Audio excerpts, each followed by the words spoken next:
Olá, primeiro ano, tudo bem com vocês? Eu espero que sim. Olha, meu nome é André Másio, eu sou professor de arte de vocês. Hoje nós vamos falar sobre uma coisa muito legal, a gente vai falar sobre artes visuais e sobre dança. Olha, se liga na educação, vem aqui comigo, ok? Vamos começar. Meu nome é André Másio, hoje a gente vai falar sobre dança e artes visuais. Vamos falar um pouco sobre as épocas, falar como essas duas vertentes artísticas se comportaram ao longo da história da humanidade. Para começar, a gente precisa contextualizar então a dança e as artes visuais ao longo da história. Vamos também compreender como tais vertentes artísticas contribuíram para o desenvolvimento da arte contemporânea. Artes visuais. O que são artes visuais? As artes visuais, elas estão ligadas, como o nome já diz, a manifestações através de meios visuais, como, por exemplo, o desenho, a pintura, a escultura, a fotografia, a colagem, a gravura e a arquitetura. É legal salientar que existem outras vertentes das artes visuais. Entretanto, essas palavras que eu acabei de dizer, ou melhor dizendo, essas linguagens das artes visuais são as que a gente mais conhece, são as linguagens que a gente mais se depara ao longo do nosso dia a dia. Então, as artes visuais são o campo das artes que está ligado estritamente ao visual. Artes visuais na pré-história e na antiguidade clássica. Desde a pré-história, as artes visuais estão presentes na vida humana. As imagens de arte rupestre, os objetos das antigas civilizações, esfinges egípcias, como por exemplo cerâmicas tribais, e os grandes monumentos greco-romanos são exemplos de como a humanidade produziu arte na antiguidade. Atualmente, só conhecemos algumas culturas pelos objetos de arte encontrados. É o caso da cidade de Pompeia, na Itália. Muito legal falar sobre esse fato. O texto está dizendo que desde a origem da humanidade, as artes visuais elas estão presentes, ou melhor, elas estão sempre presentes. A gente pode ver aqui nas pinturas rupestres, são aquelas pinturas que são encontradas em cavernas, que mostram, vou mostrar uma imagem daqui a pouco, mas são pinturas encontradas em cavernas, que mostravam um pouco sobre o cotidiano daquele povo, o cotidiano do que acontecia, a vida daquela sociedade. A gente pode ver também que na Antiguidade Clássica, as artes visuais elas estavam presentes em todo o âmbito, desde o topo da pirâmide social até a base, ou seja, desde as pessoas mais humildes até as pessoas com poder aquisitivo maior. O final do texto está falando sobre a cidade de Pompeia, na Itália. O que aconteceu? Essa cidade foi uma cidade redescoberta 1.600 anos depois que um vulcão chamado Vesúvio, ele soterrou essa cidade. Na verdade, ele entrou em erupção e encheu a cidade de lava. E o que aconteceu foram que algumas pessoas, 1.600 anos depois, conseguiram encontrar objetos e pessoas debaixo, então, dos escombros daquela cidade, debaixo daquela destruição. O mais interessante disso tudo é que as pessoas que foram encontradas, ou melhor dizendo, os cadáveres que foram encontrados, estavam na posição em que tentando fugir da lava que antigamente aconteceu com a erupção do vulcão, do Vesúvio. É muito interessante pensar nisso, porque o que conhecemos da cidade é exatamente a respeito dos objetos que foram encontrados. Ou seja, os livros, os papéis, pergaminhos, que na verdade, livros não, né? Porque naquela época a gente tinha o quê? A gente tinha uns escritos em pergaminhos, outros tipos de escritos foram consumidos, mas os objetos foram... Por causa da camada criada pela lava, os objetos que foram encontrados de arte, eles foram preservados. E através desses objetos artísticos, a gente pode conhecer um pouco sobre a sociedade de Pompeia. Esse é um grande exemplo de arte rupestre, foi encontrado na Indonésia, uma das mais antigas do mundo.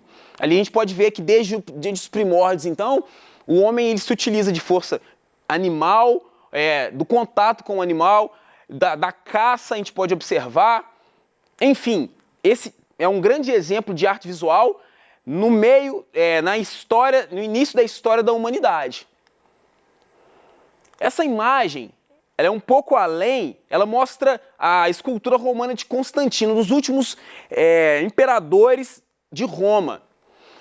Para o Império Romano, as artes visuais é algo assim fundamental. A gente vai perceber nas lápides, por exemplo, nas peças, nos cemitérios romanos, a vida, contando a vida ali daquele morto, contando o que ele fez quando tinha vida, contando como ele trabalhava, como ele agia na sociedade, o que ele fazia, então, em vida, melhor dizendo.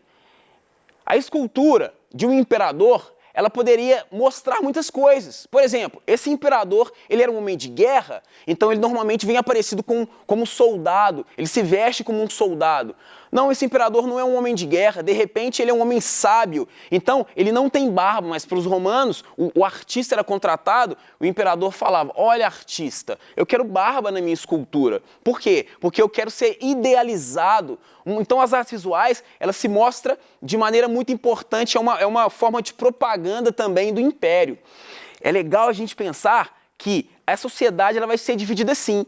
Ter, por exemplo, uma pintura na época do Império Romano, em sua casa, na sala da sua casa, era algo assim, muito difícil, era algo para as pessoas que tinham dinheiro. Para vocês terem ideia, esculpir uma imagem de alguém importante em madeira, de repente seria, para os ricos, uma madeira nobre. Quem não tinha tanto dinheiro assim, virava para o artista e falava, olha artista, eu também quero uma escultura minha, mas na minha madeira, como não é uma madeira tão nobre assim, você passa cera na minha madeira. Essa madeira, ela vai ser uma madeira com cera, para ela ter o brilho, ter o ganho de uma madeira nobre, igual dessa pessoa que tem mais dinheiro. E essa pessoa que tem mais dinheiro fala, a minha madeira não, a minha escultura é uma madeira sem cera, ou seja, uma madeira sincera, o que hoje nós conhecemos como sincera. Foram oriundos, então, dessa cultura romana, uma pessoa verdadeira, uma escultura verdadeira, ok? Caminhando, a gente chega então na pintura gótica. Ela foi caracterizada por imagens de cunho religioso.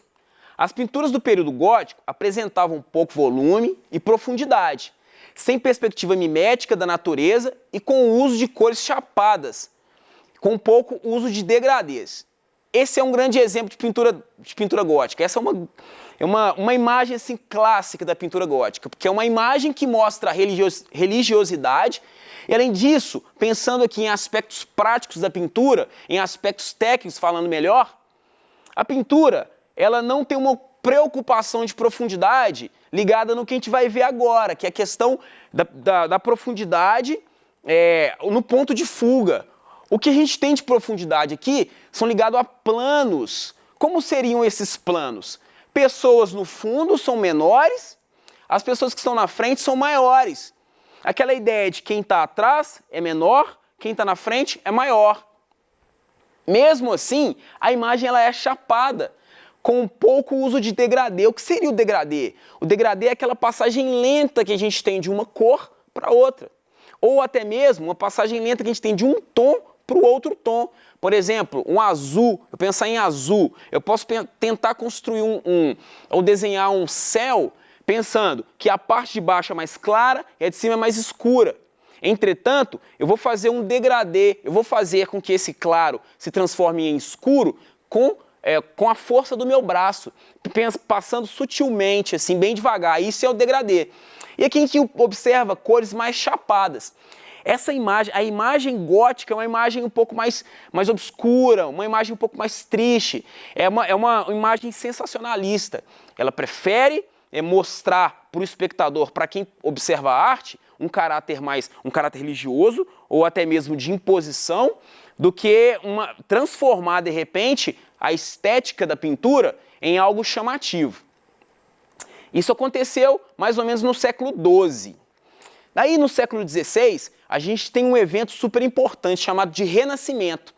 Aqui eu pontuei algumas ideias para a gente entender o que foi o Renascimento. Porque, para as artes visuais, o Renascimento também tem uma importância muito grande. E, para o Renascimento, as artes visuais também têm uma importância muito grande. Primeiro ponto, fala que foi o renascer da cultura clássica. Olha, a palavra já diz renascimento, ou seja, está renascendo alguma coisa que já morreu. Então, de repente, a cultura clássica, que é aquela cultura greco-romana que acabamos de ver, ela está agora, depois do período gótico, renascendo, ressurgindo. E no Renascimento, a gente tem o uso da perspectiva na imagem, vou mostrar para vocês. A gente tem também uma hierarquia representada nas cores. Tem uma preocupação com a mímese da natureza na construção das imagens. O que é mímese da natureza? Mímese é imitar, ou seja, na imagem gótica que acabamos de ver, não existe aquela preocupação de repente, desenhar uma pessoa perfeita, como ela realmente é, com o vento que balança suas vestes. Aqui no Renascimento já existe essa preocupação. E essa preocupação, ela vai ser então externada no desenho, vai ser externada na imagem. Eu posso falar de N motivos que levaram um crescimento prático da pintura e do desenho no Renascimento. Mas eu quero mostrar um ponto, que é o ponto da perspectiva na imagem. Observem só. A profundidade no Renascimento, ela está agora ligada a um ponto, o que chamamos de ponto de fuga. Um exemplo clássico, eu entendo que vocês já devem ter visto isso, mas a ideia da rua, por exemplo, a ideia da profundidade que temos na estrada. Ou seja, pensando numa imagem gótica, teríamos uma rua pintada assim, 2D em duas dimensões. Quais são elas? A altura e a largura. Agora, na imagem renascentista, a gente tem aquela ideia de profundidade, de que as coisas, de fato, quando vão se afastando, vão ficando menor. E a gente tem ideia, então, aqui do 3D. Essa ideia do 3D, ela surge com a ideia renascentista na pintura, na imagem. E é interessante pensar que isso aqui vai trazer outras ideias. Ou seja, se temos assim uma imagem que existe um ponto de fuga na imagem, possivelmente temos uma terra que não é plana, ou uma coisa muito discutida também pelos renascentistas. Por que pensando nisso? A igreja pregava, por exemplo, que existiam monstros nos mares que engoliam os navios, por isso as pessoas morriam. Mas uma imagem como essa, produzida no século XVI, vai mostrar que os navios eles somem por causa da distância que está sendo percorrida. E quanto mais distante, menor. Ou seja, a gente não vai mais enxergar esse navio. Essa é uma imagem clássica, então, do Renascimento. E podemos observar que agora a gente tem um ponto central de onde se convergem todas as linhas da imagem. E a gente tem aqui planos, não só planos góticos, como acabamos de ver, mas também algumas umas linhas que nos fazem caminhar o olhar, ok? Isso é uma representação do século XIX. A gente entra aqui agora numa cultura chamada de neoclássico, ou uma arte acadêmica, que ela vai ter uma preocupação mimética da imagem, ela vai ter uma preocupação mimética da realidade, vai então buscar, de fato agora, expressar não só os pensamentos, mas expressar também de forma perfeita como a imagem é. Chega no século XIX, nós temos início do século XX, nós temos as vanguardas, que chamamos de vanguarda do século XX, que vão transformar de fato a arte visual.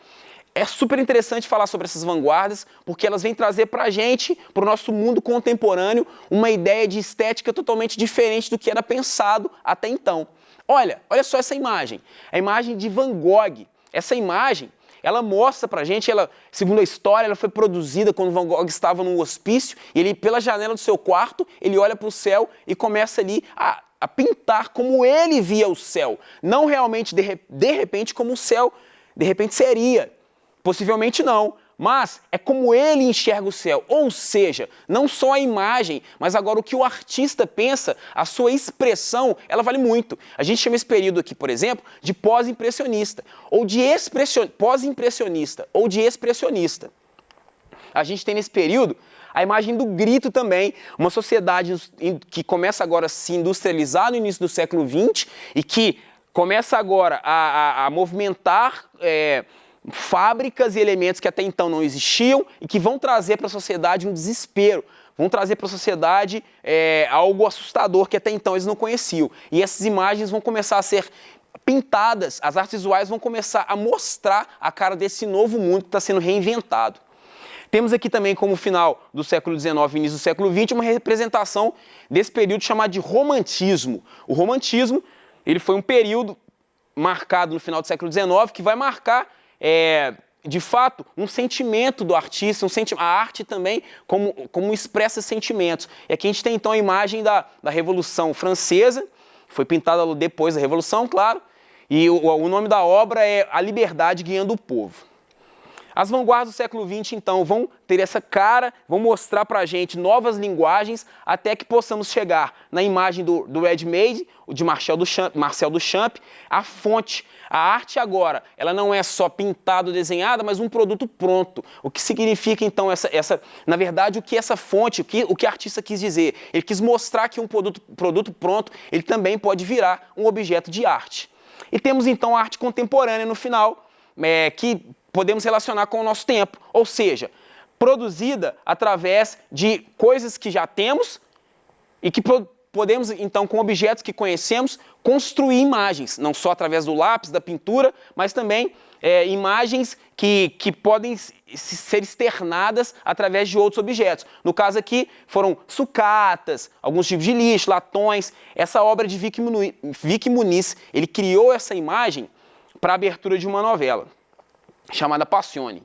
Quero falar um pouco aqui sobre a dança. Vamos falar um pouco sobre a dança. A manifestação artística que se utiliza do corpo como ferramenta de expressão. Geralmente a dança é acompanhada por música. Podemos perceber que as primeiras manifestações de dança foram ainda na pré-história. A dança primitiva surgiu nos rituais religiosos, a partir da necessidade das pessoas de dialogar com a natureza e conhecer seu próprio corpo. Ou seja, a dança, ela surge ali também como uma necessidade humana. Nós podemos perceber que a arte, ela é uma necessidade humana. Seja as artes visuais, a dança, que são objetos do nosso estudo, mas a música, o teatro, são necessidades que o homem cria para dialogar com o mundo. E assim, ele começa a se expressar. A dança, especificamente, ela tem assim, um caráter de pertencimento, ou seja, eu conheço meu próprio corpo e eu vou usar do meu corpo para dialogar com aquilo que eu acredito, dialogar com a natureza, dialogar com divindades, por que não? Essa é uma imagem de arte rupestre representando uma dança primitiva. Muito interessante perceber que através da imagem a gente não tem escritos, mas através da imagem a gente consegue ter ideias de como a cultura do início da humanidade, como a cultura da arte rupestre, ela era ligada a esses movimentos de rituais e de dança. O balé clássico é uma representação de hoje de uma dança que conhecemos bastante, de uma dança que, de fato, ela não se vê nas ruas, mas se vê em galerias e lugares fechados e que de repente vai dar origem, é muito interessante analisar o balé clássico, porque ele vai dar origem a tipos de dança que hoje podemos perceber nas ruas. Por exemplo, a cultura hip hop, sabe? A cultura hip hop, ela é formada por 3 vertentes artísticas. A gente pode falar da própria dança, ou do street dance, que é a dança de rua. Podemos falar também do grafite, e do rap, o que é cantado, que traz pra gente essa ideia da cultura hip hop e que é externada nos movimentos contemporâneos que são criados e que agora estão aí fora das galerias e expostos pra gente nas ruas, nas praças, em lugares que observamos, em lugares que frequentamos, em lugares onde o nosso cotidiano é visto. E além disso, esse tipo de dança, ele vai representar para a gente também a nossa própria vida. Ele vai falar do que vivemos, do que somos acostumados. Ele vai falar, então, do que conhecemos nesse mundo contemporâneo. Ou seja, tudo que temos, a nossa cultura, esse nosso legado, fora também do espaço escolar, é muito importante.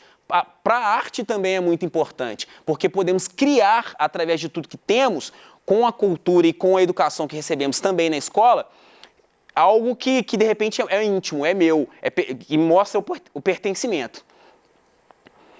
Esse é um estilo, na verdade, é um exemplo da tecnologia aplicada à dança. A gente tem aqui então uma dança contemporânea e o uso aqui da tecnologia nas roupas, para que esses raios assim, sejam soltos e tragam uma iluminação diferente para os movimentos que são criados.